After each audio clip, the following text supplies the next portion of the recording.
Last time on GNT Sailing, we got the lay of the land in Puerto Escondido and broke bread with the crew from SV Viva. In today's episode, we make a little move north to Puerto Balandra at the north end of Isla Carmen. But first, we do some exploring. Welcome to GNT Sailing. If you're new here, I'm Gretchen and this is Tim. We've spent the last 2 years refitting Felicita, our Catalina 42, and have finally launched our sailing dream. We don't care where we go, we just care that we go, and we're glad you're coming along for the ride.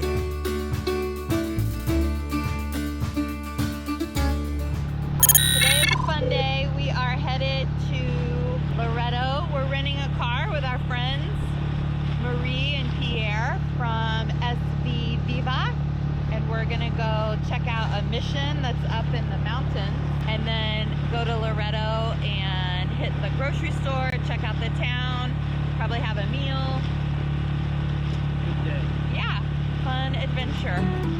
On the road to Loreto, there's a great lookout that allows you to see Puerto Escondido, where Felicita and Viva are currently moored, all the way up to Isla Carmen.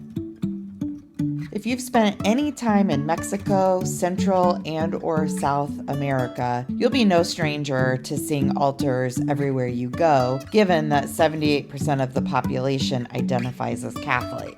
Today's excursion is taking us up into the mountains to visit a Spanish mission established by the Jesuits in 1710 in a town now called San Javier. The mission was active until 1817 and still acts as an active church today. The Jesuits chose this location because it had a dependable source of spring water, and we were able to see the irrigation system still in use today. You can also take a small hike to see a 300-year-old olive tree that still bears fruit. And the town of San Javier has restaurants and a well-stocked tienda. It's definitely worth a stop if you're in the area. We headed back down the mountain to check out the city of Loreto. We saw enough to know we definitely want to return and spend a little more time. We got a good look around, found a great street taco stand, Nani's Tacos, and hit a grocery store. But the mission to press north is not far from any of our minds, so onward we go. I think these trees are amazing. If I never figure out where the road goes, even if I'm falling down, I will keep on searching for my highs. So tomorrow we're sailing to the tip of that island. Even if the sky is falling down, even if the sky is falling down, yeah. The sky is falling down.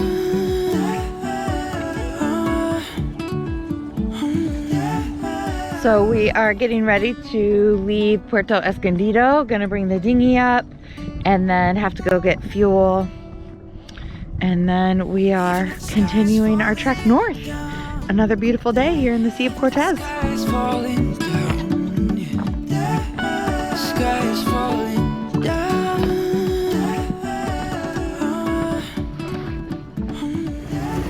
So we just circled for an hour waiting for fuel, and all these little pangas and speedboats kept cutting in front of us, because it's tight quarters for us to maneuver, so we don't really want to go into the tight quarter until we know we can land.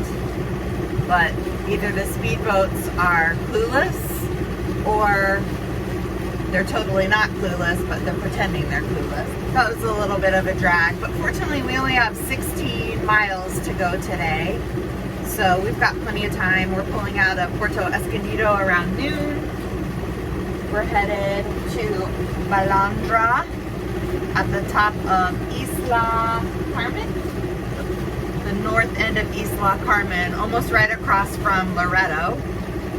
And we're gonna hopefully be there a couple nights.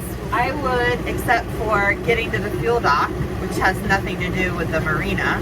The fuel dock is actually very nice and easy to get into if people aren't being jerks. I would give Puerto Escondido Marina Oh, thumbs up here. 5 stars. I think we're just way too typical in the fuel docks. We need to be more aggressive. But what else would have you done differently? Called them, I guess, earlier and said, we're in Out line here. here. Yeah. Let me know when I...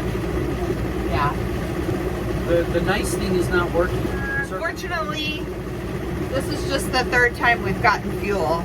And we only got fuel today because we know we've got a lot of motoring ahead of us. We probably have plenty of fuel. AOC, abundance of caution. We'll have as much fuel. We got to show up with full tanks anyway. Yeah. So, and despite the annoyances of the route people, it's a very easy fuel dock to get in and out of. Yeah. So we have learned to take advantage of the easy fuel docks because not all fuel docks are easy. Anyway, onward into the Sea of Cortez.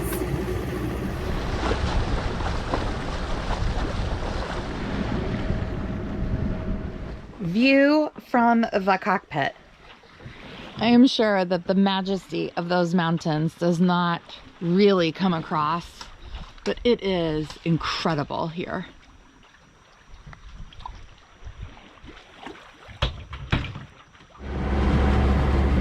It's a sad day. I brought home 16 boxes of Triscuits on January 5th, and it is April 15th, and we just ate our last Triscuit. I guess it's time to go home. Are you stressed? I am. I really am. I'm annoyed. And I can't stop thinking about this low level of anxiety hanging over our heads like Anno talked about. It just never freaking ends. What's going to break next? So somehow you've got to grasp that something's going to break next, and you just deal with it as it comes, and you have to learn to live with that. But that is a huge learning curve from living on land to living on a boat. These anchorages are so cool, and the friends and the food and the excursions and all of it is well worth it. When we were last sailing with our buddy Anno, he described the cruising life, or sort of a reality of the cruising life, is that there's just always this constant low-level anxiety that's just always present. Because there are just so many things that you have to be thinking about. If you're at anchor, you're thinking about, the wind and the direction, and is the anchor set, and is your anchor alarm set? Before you take a shower, you're thinking, do we have hot water? How much water do we have left in the tank that's turned on? Do we have enough water for you to get a shower? And water in general, do we need water today? How much water do we have left? Was the next time going to be in a good place where we can make water? Do we have enough water to get to there? Fortunately, we have a ton of solar and a lot of amp hours on our batteries, so we don't have to stress too much about power, except then there's low-level anxiety of, well, I hope that system doesn't break. So it's just constant, and it's awesome. Like Tim was saying, it's totally worth it with the joy of this and the beauty, and even the challenge of it is really awesome, and it's cool to be self-sufficient. But, we're 2 weeks before we haul out for the season, and kind of reflecting, I think, about how this is feeling and how we're feeling about leaving the boat. All the anxiety of what we got to do to put this boat away is hanging over my head anyway. Last night, we hooked up with a fellow cruiser, Brant, who we met this year. He's going a day before us, and he did it last year, and we were talking about what to do to get the boat ready, and I think that is on my mind actually now. Do you remove the batteries, all the mousing lines we got to put in, everything we got to cover up, and thinking about this boat sitting and baking in 120 degrees sun for 6 months, then pouring down rain and wind, and just, this ain't for the faint of heart. Buy an RV. I think the good thing, though, is we're going into the marina May 2nd. So we have the 2nd, 3rd, 4th, and 5th. So we have 4 whole days at the dock before we haul out. And then we have 2 days in the work yard once we're on the hard. So we have 6 full days to get all the work done, plus whatever we get done on the haul out day. So we have a lot of time. We have our list already. Does that give you comfort to know, we've got? Yes, absolutely, it does. I'm just, we got to analyze all this. But I think... You know what? Everything's new. Mm-hmm. And once we get through all the new shit, everything that we get through, once it's not new, it's fine. Yeah, so it's like next So year. exactly, this season was all new and learning how to do this. And next year is going to be, I think, exponentially better because we're going to know what to expect and we're going to be able to enjoy it more and we're just going to be more experienced at it. We have 2 full weeks before the haul out, and besides sort of thinking about the things we have to do, there's nothing we can do to get ready for the haul out in the next 2 weeks. No. And so it would be a shame to Yeah, we have to put that away. to be stressed out in anticipation for the next 2 weeks and not enjoy this last 2 weeks of cruising because there's nothing we can do. We've got our list. Yeah, we definitely have to compartmentalize and put that away. Yeah, and just enjoy. And, I mean, look how beautiful this is. It's amazing. We're sailing. We just arrived in Balandra, so I am pouring a cocktail. We almost always have some pre-made sea breezes in the fridge chilling, but time to make some more. It's a nice anchorage. It's kind of crowded, so glad we got here when we did. The only thing that I'm kind of watching is there is in the community notes in Navionics, it says there's a submerged rock kind of off our stern. I think we're far enough ahead of it, even if we swing. I think we'd swing in front of it, and it's hard to know if that's even accurate information, but maybe it is. So anyway, just keeping our eye on that. But in the meantime, time for a cocktail. We'll see you next time as we hit the trails in Balandra. Hey, thanks so much for watching. Be sure to subscribe so you catch all the episodes of our first season cruising in Mexico. And head over to Instagram for real-time updates. Check out our tracker and more details about our cruising life at gntsailing.com. We'll catch you next time.